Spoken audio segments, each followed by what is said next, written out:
तो आप सभी कैसे हैं? आशा करता हूँ आप सब बहुत अच्छे होंगे। तो आइए हम नेक्स्ट सेशन की तरफ चलते हैं। आज हमारा जो सीटेट गणित शिक्षण शास्त्र पेपर सेकंड के लिए कुछ महत्वपूर्ण क्वेश्चन है। हमने इससे पहले वाले सेशन में 10 क्वेश्चन देखा था। कृपया आप उस वीडियो को ज़रूर देखिएगा, उससे आपको बहुत हेल्पफुल मिलेगा पेपर में। तो देर न करते हुए हम अपने पहले क्वेश्चन की तरफ बढ़ते हैं। पहला क्वेश्चन है, गणित शिक्षण का मुख्य उद्देश्य क्या है? देखिए, जो हम गणित पढ़ते हैं उसके शिक्षण का मुख्य उद्देश्य क्या है। देखिए, इसमें हम पैडागोजी के क्वेश्चन सिर्फ देखेंगे।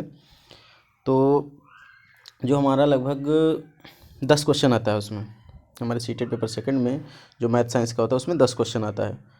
तो क्वेश्चन है पहला, गणित शिक्षण का मुख्य उद्देश्य क्या है? तो सूत्रों को याद करना। पहला, क्या गणित का सिर्फ ये उद्देश्य है, सूत्रों को याद करना? दूसरा है गणना की गति बढ़ाना, गणना की गति को बढ़ाना। तीसरा है तार्किक और विश्लेषणात्मक सोच का विकास, परीक्षा में अच्छे अंक दिलाना। तो हमारा जो आंसर होगा वो तार्किक एवं विश्लेषणात्मक सोच का विकास। देखो, गणित पढ़ते समय हम यही हमेशा सोचते हैं, जिससे हमारा साइकोलॉजी माइंड जो होता है कैलकुलेशन के लिए बहुत अच्छा डेवलपमेंट हो जाता है। जितना आसानी से हम किसी चीज़ को विश्लेषण कर लेते हैं या तर्क तर्क लगाते हैं, अपना जो सोच लेते हैं, ये हमारा गणित ही शिक्षण का देन है, जिससे हम गणित की ही हेल्प से अपना तार्किक माइंड या तार्किक जो हमारा दिमाग है उसको हम यूज करते हैं, आसानी से यूज कर सकते हैं। हमारा क्वेश्चन सेकंड है। देखिए, सेकंड क्वेश्चन की तरफ बढ़ते हैं। हमारा देखिए क्वेश्चन सेकंड है, जो बालक गणितीय अवधारणाएं सबसे अच्छी तरह से कैसे सीखता है? देखिए, जो बालक है वो गणितीय अवधारणाएं सबसे अच्छी तरह से कैसे सीखता है? रटने से, अभ्यास पुस्तकों से, अनुभव एवं गतिविधियों के माध्यम से, या शिक्षकों के व्याख्यान से। तो इसमें हमारा कौन सा ऑप्शन सही होगा? कौन सा ऑप्शन बताइए? आप लोग सी ऑप्शन बता रहे हैं, बताइए कौन सा ऑप्शन सही होगा इसमें? ऑप्शन कौन सा हमारा सही होगा इसमें? तो हमारा ऑप्शन इसमें सी सही होगा। ठीक है, बहुत सही। अगला क्वेश्चन की तरफ हम बढ़ते हैं। क्वेश्चन नंबर हमारा कौन सा है? क्वेश्चन नंबर हमारा है इसमें थर्ड। ठीक है, थर्ड तरफ की बढ़ते हैं। निम्न में से कौन सा गणित शिक्षण का बाल केंद्रित दृष्टिकोण है? बाल केंद्रित यानी बच्चों को, हमेशा ये तो आपको याद ही रखना है कि हम जितना भी इसमें पढ़ रहे हैं, लगभग सीटेट का पेपर दे रहे हैं, इसमें आपको ये माइंडसेट रखना है कि हमें जो भी टीचिंग वगैरह करना है ये सब बाल केंद्रित ही होना चाहिए। व्याख्यान विधि, प्रश्नोत्तरी विधि, गतिविधि आधारित विधि या पुस्तकीय विधि, हमें किस चीज़ पे अधिक ध्यान देना चाहिए? इसमें सबसे अच्छा आंसर क्या आपको लग रहा है? जो 4 ऑप्शन दिए गए हैं इसमें सबसे अच्छा ऑप्शन आपको कौन सा लग रहा है? तो देखिए, ऑप्शन इसमें सी लग रहा है। क्यों? क्योंकि जब भी आप पढ़ाएंगे तो हमेशा हमारा जो नई गाइडलाइंस है वो क्या कहता है कि जो बच्चों को पढ़ाने के लिए गतिविधि, आप उनसे एक्टिविटी कराइए, एक्टिविटी के थ्रू उनको याद करवाइए या सिखाइए। जो बच्चे आसानी से नहीं समझ सकते हैं, व्याख्या से अगर नहीं समझ सकते हैं, तो उनको कुछ करके, एक्टिविटी करके, कुछ अच्छे से एग्जाम्पल देख के, जैसे जो उनके जीवन में महत्वपूर्ण हो, उनके डे बाय डे लाइफ में प्रयोग हो रहा, ऐसे हम उनको कुछ एग्जाम्पल दे के फिर समझा सकते हैं। अगले क्वेश्चन की तरफ बढ़ते हैं। तो हमारा इसमें आंसर कौन सा सही हो जाएगा? सी होगा। क्वेश्चन नंबर हमारा कौन सा है?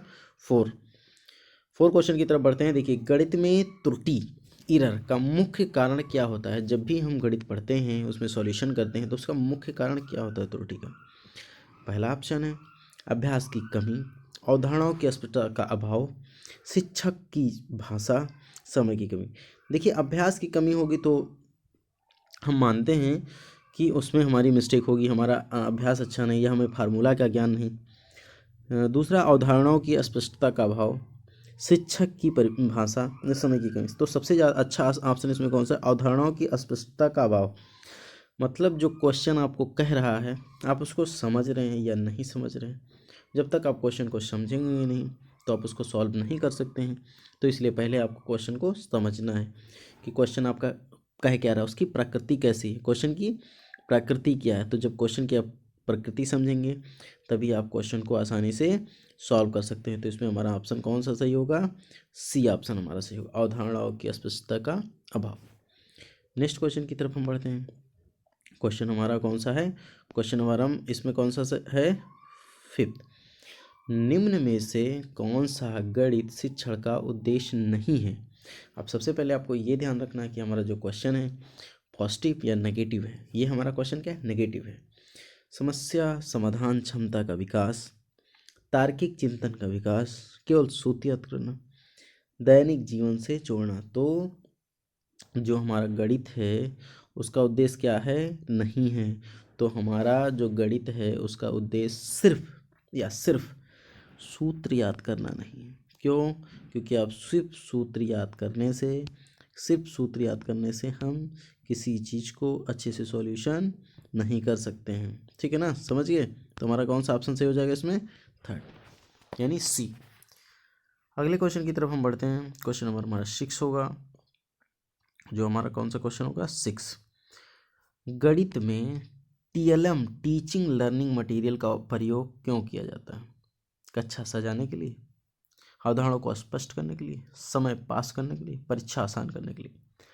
जो टीएलएम होता है, टीएलएम से आप ये समझ गए होंगे फुल फॉर्म कि टीचिंग लर्निंग जो मटेरियल होता है वो कक्षा को सजाने के लिए तो किया नहीं जाएगा, तो सजा क्योंकि हम तो और भी किसी चीज़ों से सकते हैं।